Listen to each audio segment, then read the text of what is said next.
Hit the bell icon on YouTube app and never miss any update from Mobizium.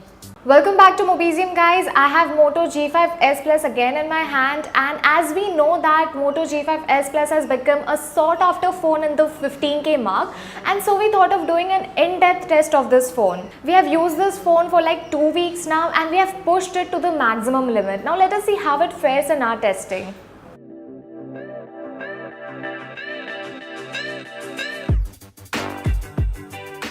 If you believe in benchmark test, then I have the result from the Antutu benchmark application, and it says it scored around 64,000. Starting with the processor, Moto G5s Plus runs on Qualcomm Snapdragon 625, which has 8 cores, and all these 8 cores are ARM Cortex-A53.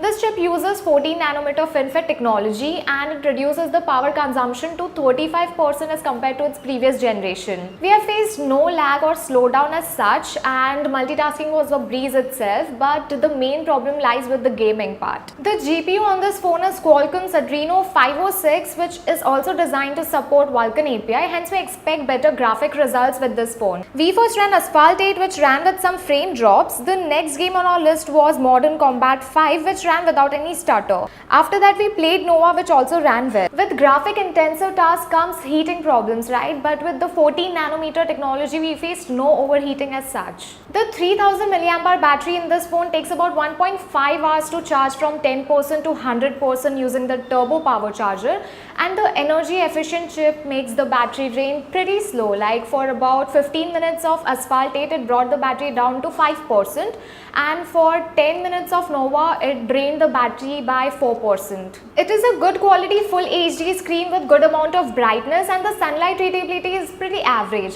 It has got the ambient light sensor support as well. The viewing angle is good as well, and it has got a slightly warmer tone to it. Call quality was excellent on both the ends. We had faced no instances of call drop during our 2 weeks of testing on Jio VoLTE. The Snapdragon 625 is designed to support the 802.11 AC protocol, but for some reason Motorola has not enabled the AC protocol. This isn't a deal breaker, but it would provide your phone from connecting it to a high-speed AC supported Wi-Fi router, which is not quite mainstream now. Your Motorola pulled is Samsung. This phone includes sensors like accelerometer, gyroscope, ambient light sensor and proximity sensor, but again it skips on compass sensor. And surprisingly, the Indian variant comes with a NFC chip for Android payment support, for instant pairing and for beam file transfer. The mono speakers on this phone are pretty loud but are high on treble and low on mids. The position of the speaker is such that it gets covered while we are holding it in the landscape mode. The sound output with headphones is good. Coming to the camera segment, there are two 13-megapixel rear camera, one of which is RGB sensor and the other one is monochrome sensor. The camera UI is quite simple here. Other than the auto mode, it has a professional mode, panorama and a depth mode. The photos taken in good lighting condition are great, whereas the ones taken in low light are a little bit noisy. The wide-angled front-facing camera along with the LED flash is pretty decent for video calling and selfies, but not that great. The maximum video quality is 4K at 30 FPS. There's no optical image stabilization. Instead, we get electronic stabilization, which is only available at 1080p at 30 FPS. The slow motion video works only at 720p or lower resolution, so the overall video quality is average.